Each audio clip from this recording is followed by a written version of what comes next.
والصلاة والسلام على رسول الله وعلى آله وصحبه ومن والاه. We will bring back Ustadha Zaynab Ansari for the next lecture on a hadith regarding women, inshallah. Jazakumullah khair. بسم الله الرحمن الرحيم الحمد لله رب العالمين وصلى الله على سيدنا محمد وعلى آله وصحبه تسليما اللهم علمنا ما ينفعنا وانفعنا بما علمتنا وزدنا علما آمين يا رب. السلام عليكم ورحمة الله تعالى وبركاته. Inshallah, the topic that we're going to address really is one that would require a lot more time, but I'm going to try my best within the time constraints. And I have to say, I just really want to appreciate my gratitude to the organizers. It's a very well thought out knowledge retreat with some really serious subject matter. So, any one of these topics, honestly, we could have taken mustalah al-hadith, we could have taken a subset of terminology, we could have taken some of these issues of pluralism, gender, science and hadith, and any one of these could have actually been the entire focus of the weekend. So I just want to encourage everybody that our main niyyah in being here should be not necessarily that we get every single question answered, but I think the main intention in being here is kind of having fresh perspectives, renewing our resolve as confident Muslims, and having the tools to begin to address the questions and doubts that we might have, or to be able to kind of use those tools to help others, whether it's in the field of da'wah, education, or really just kind of answering the questions that even our own kids might bring to us. So just wanted to mention that.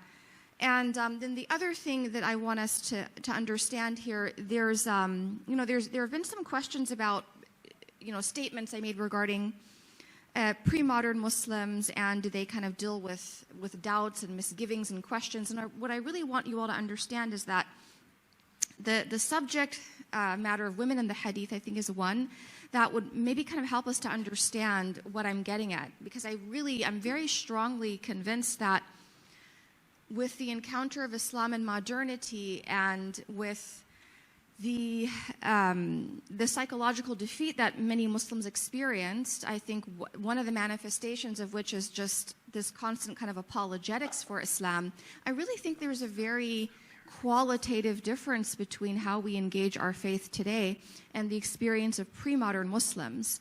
And I think these case studies of women in hadith are really illustrative of that point. Raise your hand if you've heard of the muhaddithat, for example. Raise your hand if you've heard of the muhaddithat. So who's raising their hand? I don't see that a lot of hands are going up. So let's try that one more time. So raise your hand if you know what the term muhaddithat is or means. Not a lot of hands are being raised. Okay, so for those of you that are raising your hands, I appreciate that. So quickly, a volunteer, what do I mean by muhaddithat?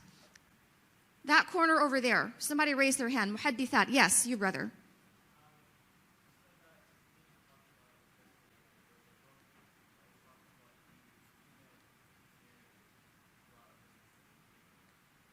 All right, excellent, thank you brother. So yes, so Dr. Tasneem mentioned that. So the muhaddithat, this is a book about women hadith narrators or hadith scholars. But what's really interesting to me is that it's not just the idea of, okay, we've got these women that are hadith narrators or hadith scholars. What I want you to understand is this fact.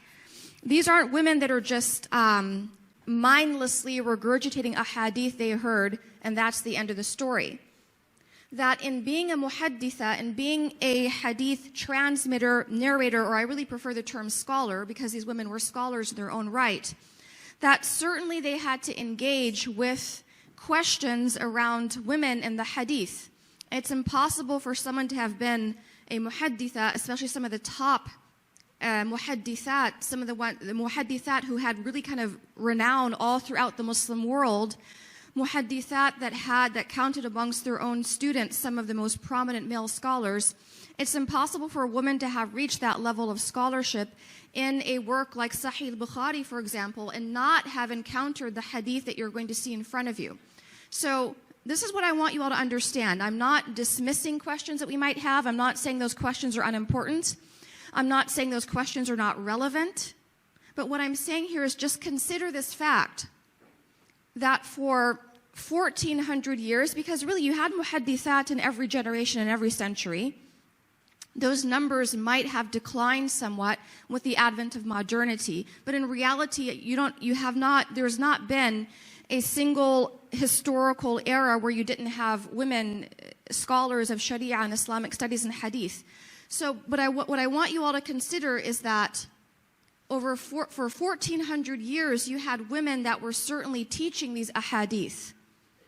And they continue to teach them. They continue to think about them. They continue to apply the lessons they gained from the ahadith and the reverence that they had for the sunnah in their daily lives and in their interactions with their students. So the question that I have for you, my dear sisters and my dear brothers, is why we as modern or postmodern people have become so fixated on this idea of some kind of misogyny embedded in the hadith. The muhaddithat were intelligent, capable, competent women. And I think that when we get fixated on this idea, well, the hadith are just misogynistic, we really do a disservice to, again, a 1400-year, fairly uninterrupted tradition of women actually teaching these very ahadith that we view as misogynistic. So what are we going to say? Well, what does that say about those women? Does it say that they were, I don't know, experiencing cognitive dissonance? They didn't understand the subject matter? That somehow they had internalized their own oppression? You all see what I'm getting at here? I think it's very problematic when we take a hadith like this one and we're going to use this hadith as kind of our sole pathway of understanding women and women's worth in the sight of God. So that's my preface for what I'm going to do, inshallah, in the next 30 minutes or so. And the muhaddithat, I really wish every hand had gone up here, because this is something that is part of our tradition.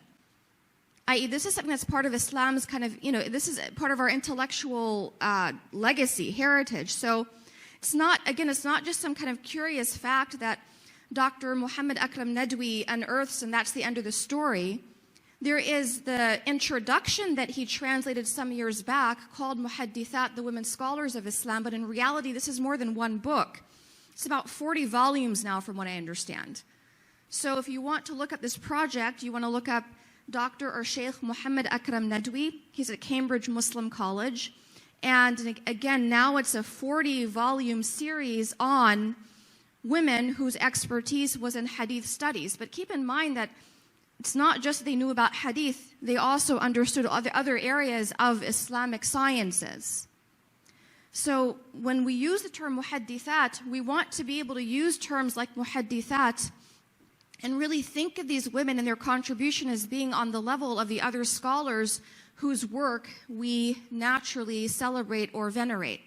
So the hadith that I have in front of you that I really want to focus on, because I was given a few different ahadith to look at for this session, and there's one hadith in particular that we're going to focus on.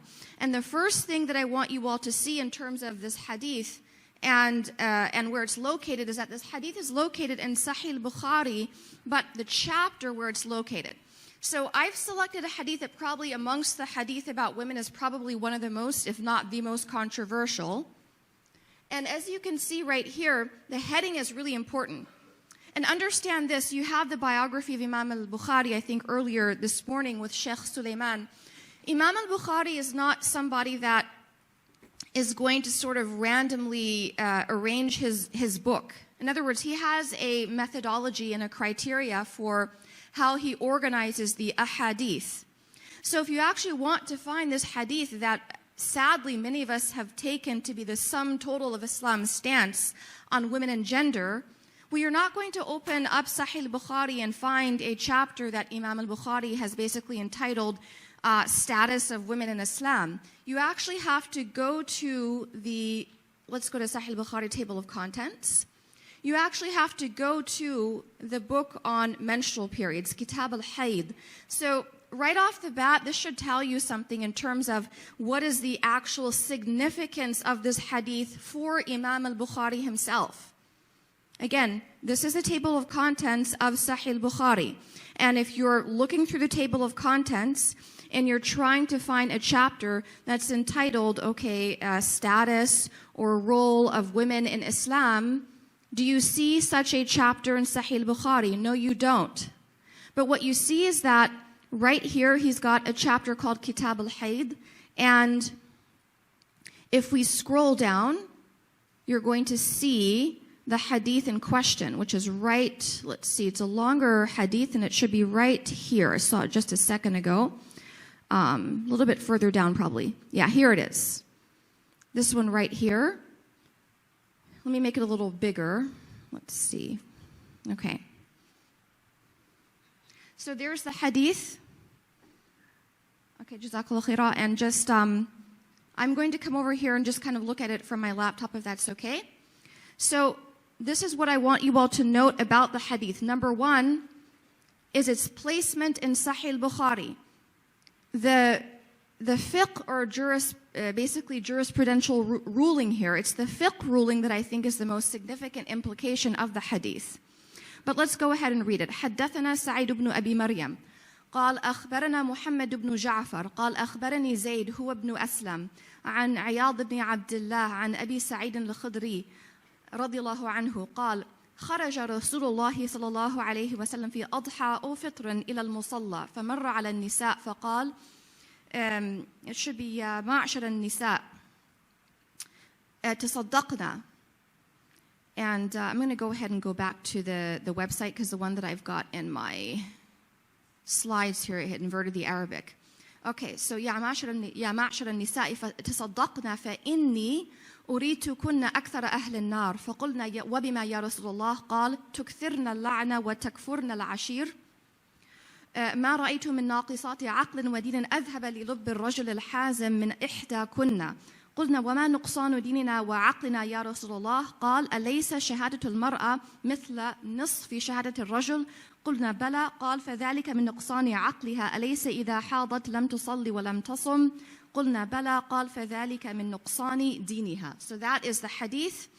The translation obviously is right there. Everybody can see it. So let me say a few things about this hadith, inshallah, before I don't know how much time we have left. Okay, so I'm going to do the translation, inshallah, and then a couple of things before I kind of offer some comments. So the hadith is from Abu Sa'id al-Khudri, who said that once God's messenger, peace be upon him, went out to the musalla. So again, context clues here. It's quite time-bound, this one. He went out to the musalla to offer the prayer. Some say it was adha, some say it was fitr. Then he passed by the women and said, O women, ya ma'shar al-nisa, give alms to saddaqna, as I have seen. And the verb is interesting. Uritu kunna. I have seen that the majority of the dwellers of hellfire were you, women. And they asked, why is it so, O God's messenger? He replied, you curse frequently and are ungrateful to your husbands. I have not seen anyone more deficient. That's a translation, it's not the best one. I have not seen anyone more deficient in intelligence and religion than you. A cautious, sensible man could be led astray by some of you. The women asked, O Allah's messenger, what is deficient in our intelligence and religion? He said, is not the evidence of two women equal to the witness of one man? They replied in the affirmative. He said, this is the deficiency in her intelligence. Isn't it true that a woman can neither pray nor fast during her menstruation? The women replied in the affirmative. He said, this is the deficiency in her religion, sallallahu alayhi wasallam. And as you can see, it's right there in Sahih Bukhari, and this is where it is. This is the placement of it. A couple of things, inshallah. I am going to actually come back to the hadith because there's some commentary that I have on this particular hadith. But there are a couple of things I want you all to keep in mind when you come across a hadith such as this one. And I chose this one on purpose because I think there's a lot going on in this particular hadith. First things first, when we look at a hadith such as this one in Sahih Bukhari, I want you all to consider the realm of hadith criticism. And that's why we're doing Mustalah al-Hadith over the retreat, over this weekend. Because what I want you all to understand is that for people that want to critique a hadith such as this one and argue that this hadith is indicative of sort of a deeper misogyny within the Islamic tradition, you have to understand that the hadith is in a Sahih collection. And we've learned about Imam al-Bukhari and about his methodology. Now we maybe understand a little bit about the ranking of a hadith in terms of authenticity. We know there's something called ilm al-rijal.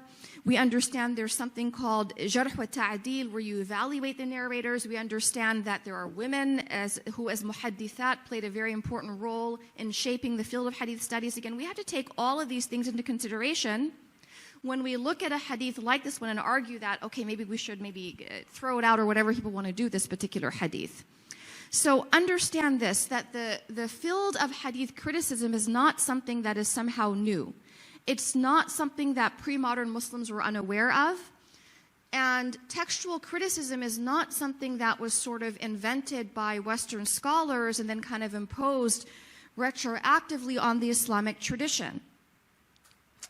So when we look at a hadith like this and we read certain things into this hadith, I think it's very important for us to be really very self-aware and to ask ourselves, I want to see the audience on this side, to ask ourselves, why do we have the reaction that we do to this particular hadith?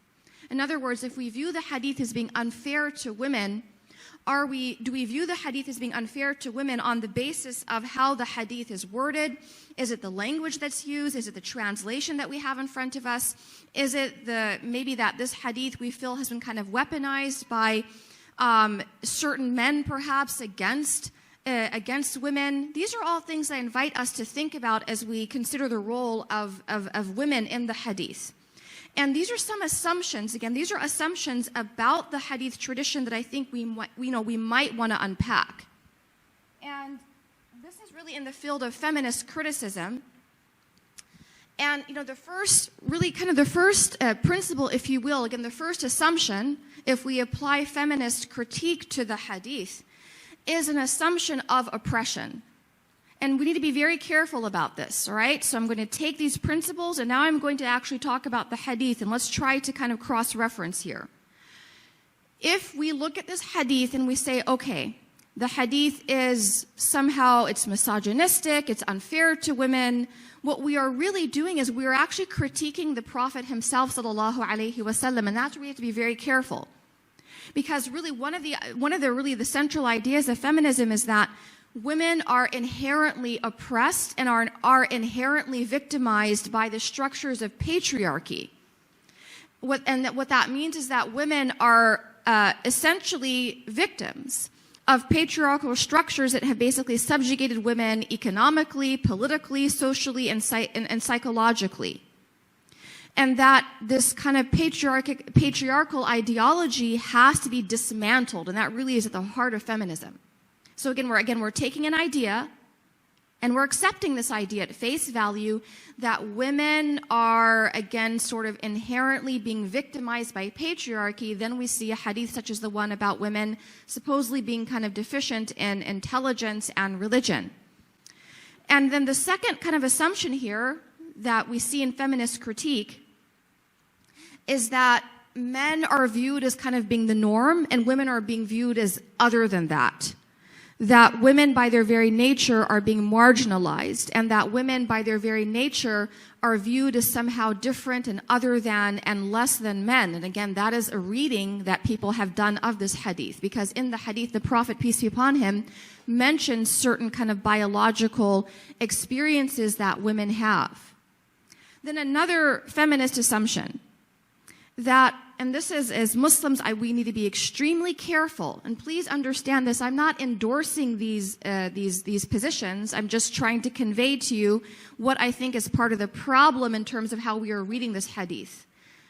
Whether we are directly being influenced by these ideas, or I think a lot of us have really kind of subconsciously internalized these ideas because we are products of our environment, of our culture. So another kind of component of feminist critique is that all of Western civilization is deeply rooted in patriarchy. And by extension, they basically are saying Judeo-Christian religion itself cannot be separated from patriarchal ideology. And the example they give is how Eve is blamed, Hawa is blamed for the fall of man from paradise and as being the source of original sin. Again, this is an idea that is definitely deeply embedded in Christianity.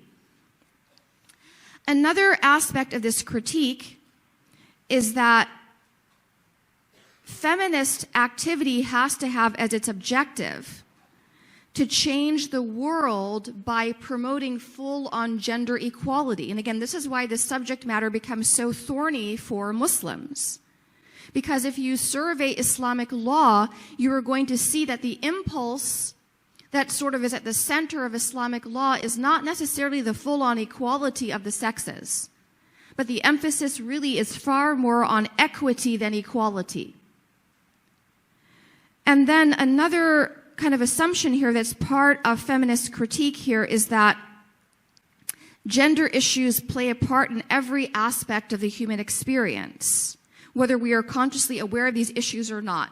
And that's not something that I would necessarily push back on. I think some of these observations are valid, but what I'm very concerned about is when we take a hadith like this one in Sahih Bukhari, Kitab al-Hayd, and we read it in terms of patriarchy, in terms of we have to dismantle patriarchal assumptions, in terms of the hadith is making a statement about the equality or lack thereof of men and women, and in terms of the takeaways we might have about the Prophet himself, sallallahu alaihi wasallam. So I wanted to counter some of those aspects of feminist critique by reminding us that there are requirements, really. There are kind of criteria for doing criticism of texts within the Islamic tradition. And let me share these points with you. And I've got, basically, these are 8 points here. And these points are in the excellent book by Muhammad Zubair Siddiqui on hadith literature. Okay, it's not there on the screen in front of you. If you'd like a copy of these notes, just come and speak to me afterwards, inshallah. But these are principles that Islamic scholars themselves have applied to textual criticism. And the first one is that the tradition that we're examining must not be contrary to other traditions which have been accepted by authorities on the subject as authentic and reliable. So when you take a hadith like the one that we have in front of us, the first thing you have to do is to see if there is some kind of innate contradiction between this hadith and others that have been accepted by authorities as being reliable. The tradition should also not go against the Quran or a mutawatir hadith, for example, that is a hadith that's mass transmitted, or ijma' qat'i, which is basically decisive, absolute consensus of the scholars or basic principles of Islam. So again, what you are doing is you are going to take this hadith and you're going to read it in light of what does the Quran actually say about women and women's status and women's kind of equality vis-a-vis men.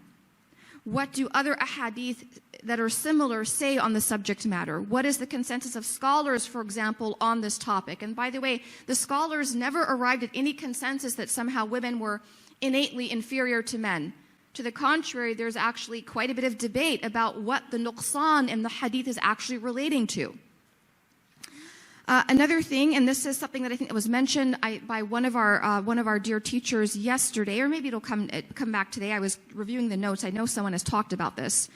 But also that there's a red flag if you have a hadith, for example, that maybe disproportionately attaches a high reward for a very small deed, and then it mentions a really harsh punishment for an ordinary sin, that normally such a hadith have to be rejected.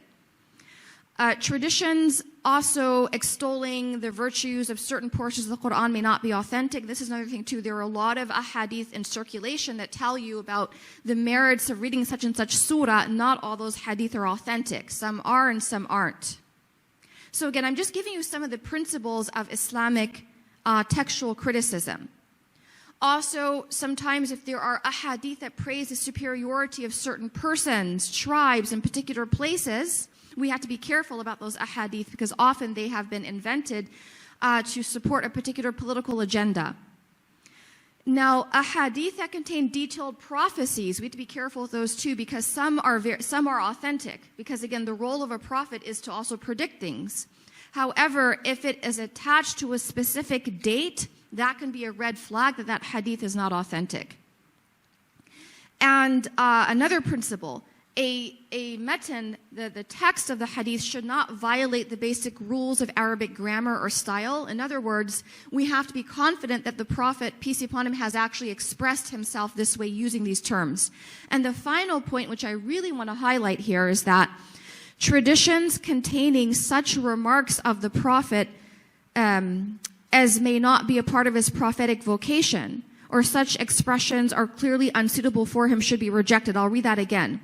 Traditions that contain remarks that purportedly are ascribed to the Prophet, peace be upon him, but are not really a proper part of his prophetic vocation, i.e. they seem to conflict with his mission. Or traditions that have language that is just clearly unsuitable for the Prophet, peace be upon him, must be rejected according to this scholar.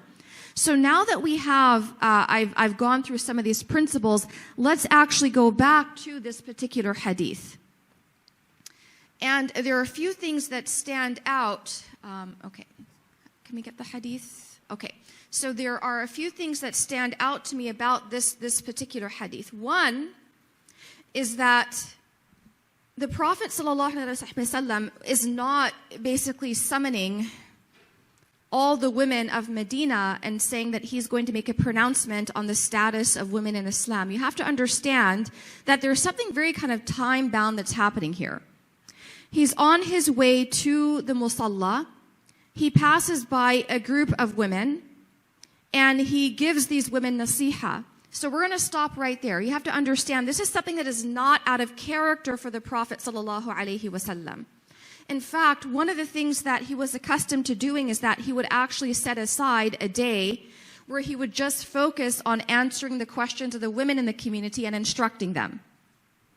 And you have to also understand another thing about the hadith, that the Prophet, peace and blessings be upon him, did not do as much formal instruction as we assume. We assume that he spent a lot of time engaged in durus and halaqat, i.e. in some kind of formal exchange of information and knowledge with the companions.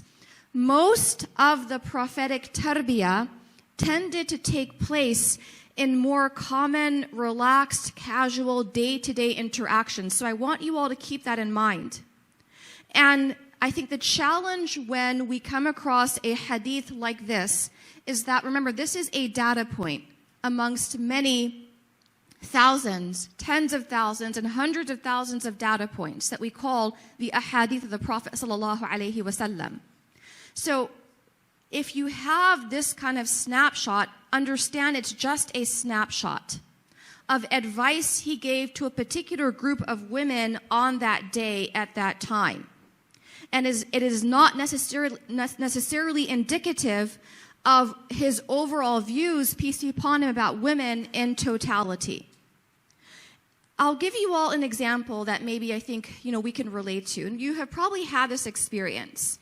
If you walk into a room and you find people in that room deeply engaged in conversation on some very kind of controversial issue or some thought-provoking topic, and you only hear kind of part of the conversation, in other words, you don't have access to the full conversation. You don't know the conversations that maybe led up to that. You don't really know what dialogue was happening in the background. You don't know what is the context of these two individuals.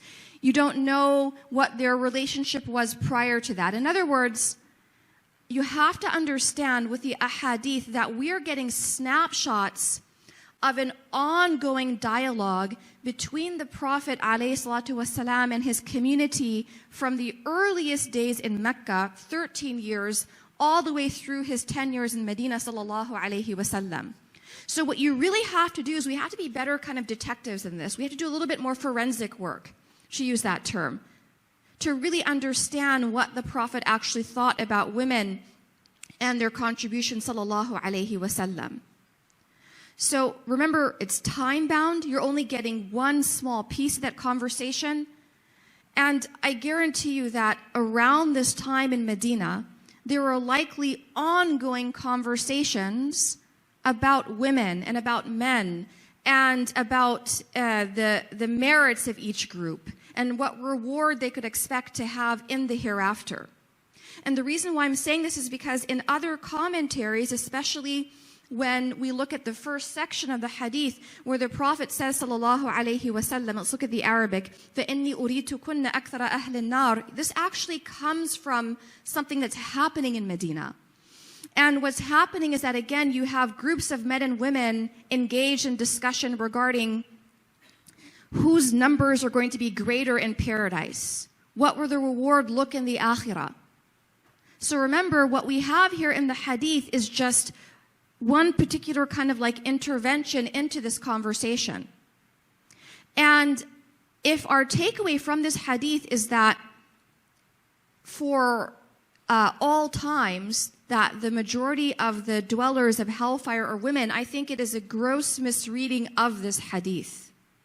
Because remember what the Prophet does as a prophet. He's given a certain window into alam al-ghayb, or the world of the unseen.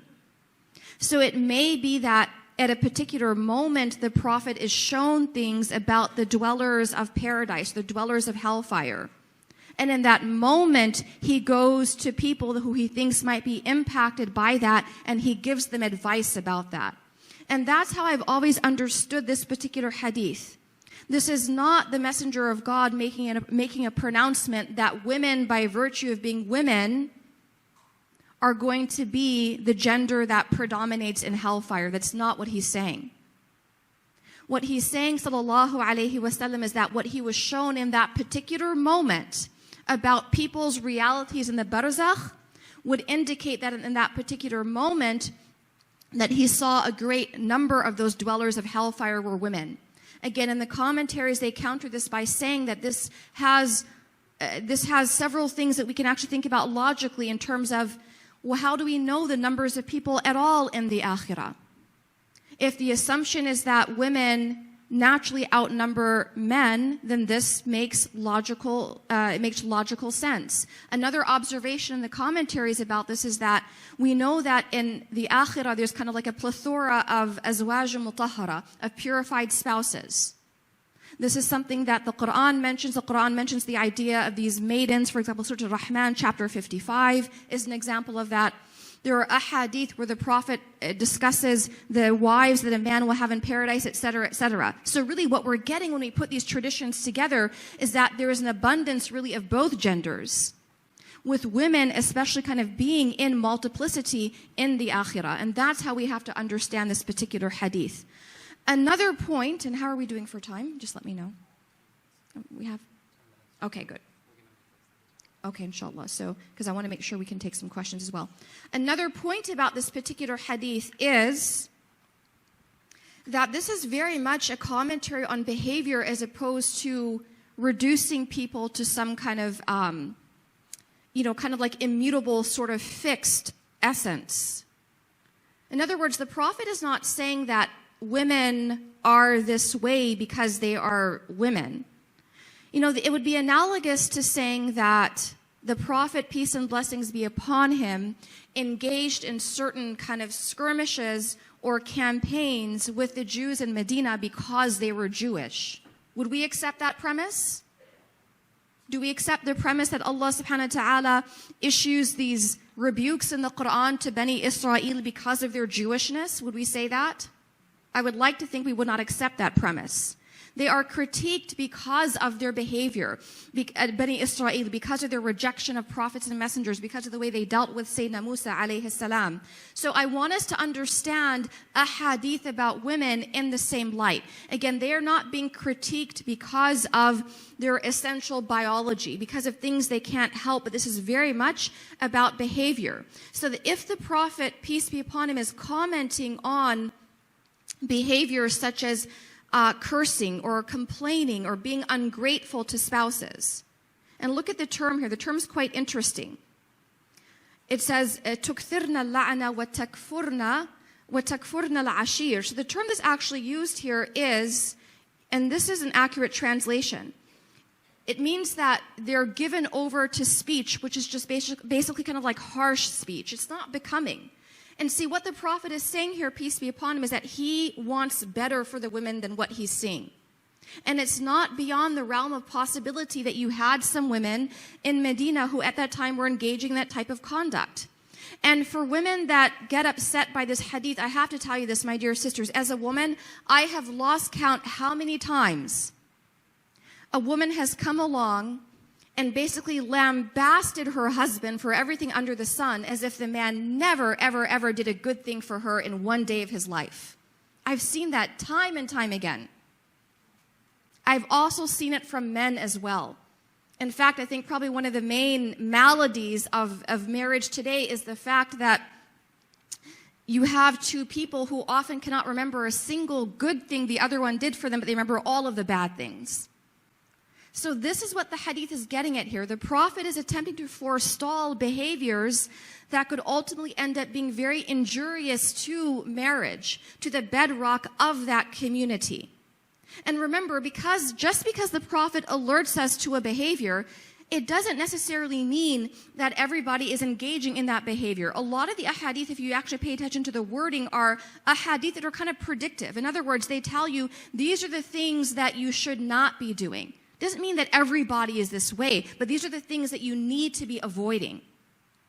Then another interesting aspect of the hadith here is that the Prophet ﷺ says right here, مَا رَأَيْتُ مِنْ نَاقِصَاتِ عَقْلٍ وَدِينٍ أَذْهَبَ لِلُبِّ الرَّجُلِ الْحَازِمِ مِنْ إِحْدَى كُنَّ. This is a really interesting statement that I think has so many layers that have to be unpacked.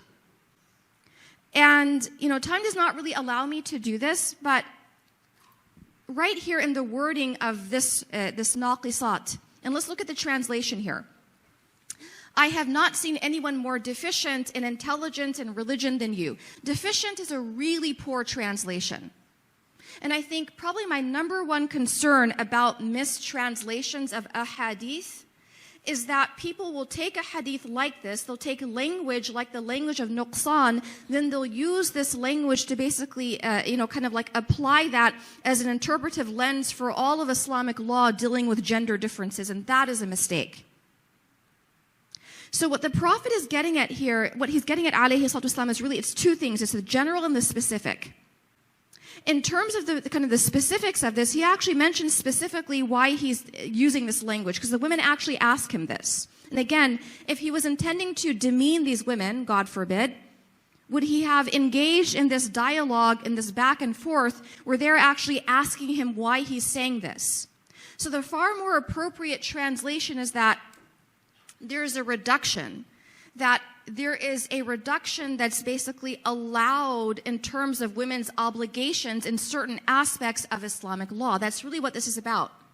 That there's a lightening of the load, that women are not going to be as encumbered by certain responsibilities as men. For example, when it comes to the realm of witnessing. And by the way, if you study that issue under Islamic law, you know it's not a blanket rule necessarily that every time you have a female witness that she has to be corroborated by another female witness to reach the level of the witness of a single male. All right, you have to understand this, or an individual male.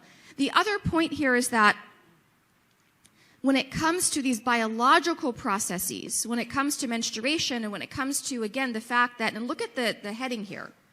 This is really this was the main takeaway for Imam al-Bukhari, extremely specific. This was not some general universal principle on men and women in Islam, but for him, this was the hukm, this was the ruling that menstruating women, the obligation of fasting is lifted from them. So again, the nuqsan here is much more a reduction in terms of these women's legal and ritual obligations.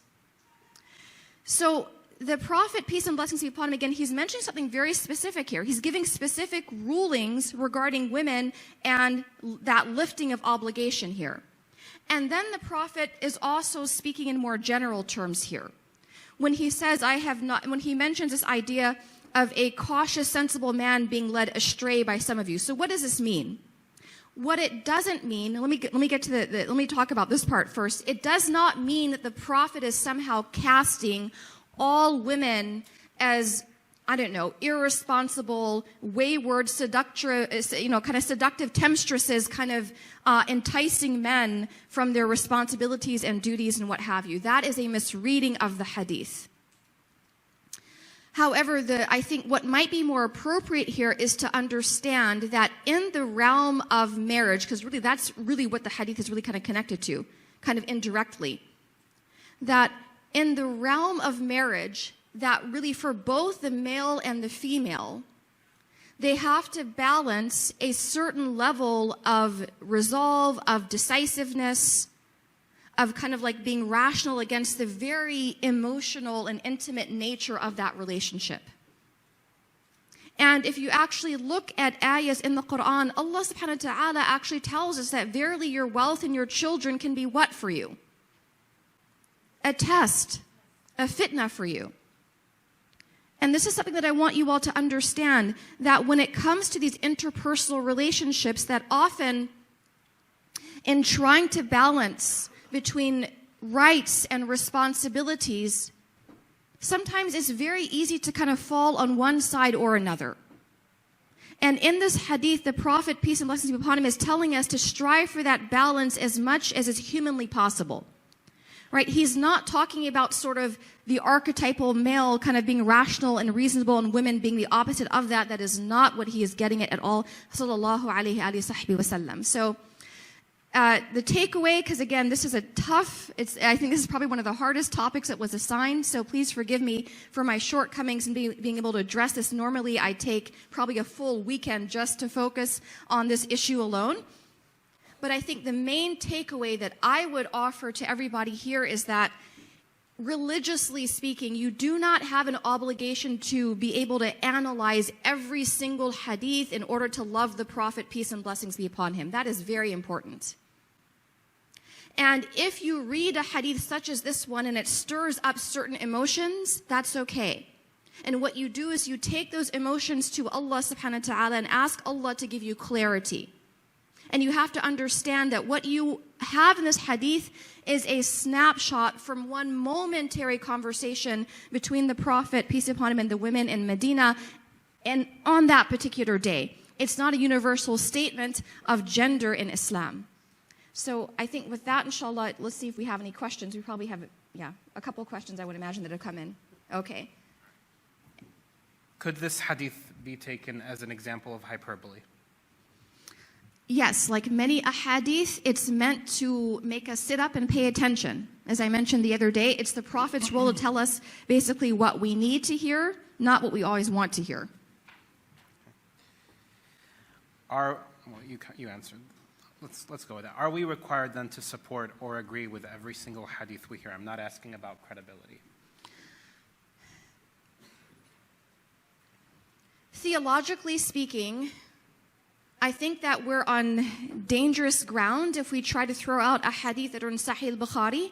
But do we have to agree with every single hadith from an aqidah perspective? No, I don't think we do, but it really depends upon the subject matter of the hadith. If the hadith is about fundamentals, then be extremely careful with that, i.e. that which is necessarily known of the religion, al-ma'lum min ad-din bil-darura, then that is I think that's non-negotiable. But if it's about kind of more tertiary or secondary matters, I think it could be open for some debate.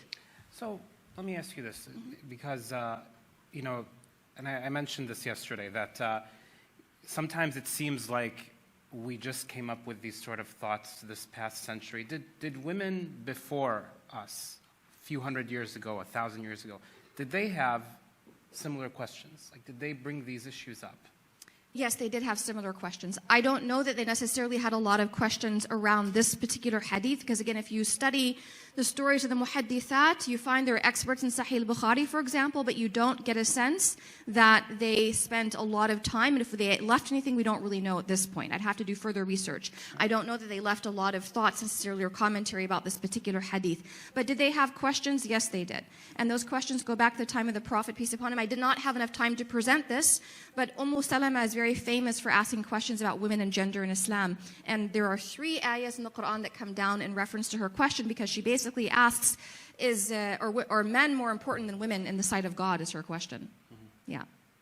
What was the response? I'm sorry? So what was the response? The response was the Prophet basically listened to her, and he told her to wait, and he came back with revelation. One ayah actually comes down on the mimbar, and it's 33:35. All right? So there are, Salama is one of the women, and Waraqa, Nusayba bint Ka'b, several women are actually asking questions, but largely Salama is credited with that question. And it's a really powerful question about men being mentioned versus women in the Quran. And 3 ayahs come down, 33, 35, 3, 195, and 432. All come down about Salama radiallahu ta'ala anha. So, when we read a hadith like this, then how do we know that, like, it comes off as an overgeneralization to some people when they read it? So what do we do then with that, with feeling that this seems like a generalization about all women? As I mentioned, I think to be self-aware enough to understand that there are some hadith that are meant to be universally applied and others that are very specific and very time-bound. And you have to, like I said, balance this snapshot against the entire trajectory of the prophetic seerah. And you're going to see time and time again, he relies on women who he clearly trusts as being fully capable and competent. You don't get any sense that he thinks that women are somehow deficient or inferior. So that's what I would say. Don't make the mistake of universalizing one little mosaic or one little puzzle piece, then you ignore the entire trajectory of the seerah of the Prophet, peace and blessings be upon him. You have to have a holistic reading. Okay. So is the meaning then that there will be more women, that he sees more women in hell? Basically, is he saying that there are more women in hell and more women in heaven because of the numbers? I think that's the most plausible reading. That, numerically speaking, we tend to outnumber men, so that's plausible. But I think here's the larger thing. To get caught up in issues such as, okay, more of this group versus that group, I think takes us away from the focus, which is how to get to the akhirah and how to get to Jannah in the first place. However, understand this, just because the Prophet is given a window into what's happening in the barzakh in that moment doesn't necessarily mean that that is fixed for the end of time. Do you understand that? That's what he saw in that particular moment, and he felt strongly enough about it to go and talk to the women in Medina. Yeah. And in fact, Ibn Hajar, rahimahullah, he basically said the exact same thing. There's no problem here. It means that there's more women in general, so more in heaven, more in hell. Yes, that's and how he reconciled. And thank you. Ibn Hajar and several scholars commented on that hadith because they themselves had questions. Ibn Qayyim al-Jawziyya and others actually wrote about that. They did not view women as being incompetent at all. Are women allowed to be judges? Yes. But it depends upon the madhab. Some madhahib have more leeway than others for allowing women to be judges. Some of them are going to restrict women to issues that concern women and children, and others have a more a broader view of that. Are women allowed to be leaders or rulers, I should say? Yes, again, subhanAllah, this was the toughest topic, because we're trying to address all the issues in our minds. And remember, the hadith of women, a country not prospering if a woman's in charge is one of those grossly misunderstood hadith. That's all I can say about that. I don't understand. I mean, people take that hadith to make arguments like, okay, a woman can't be in charge of her MSA. Honestly, some of it is just our own lack of common sense as Muslims, to be really honest with you. Do you want to give the context of that? Yeah, the context is the Persians had a lot of political turmoil.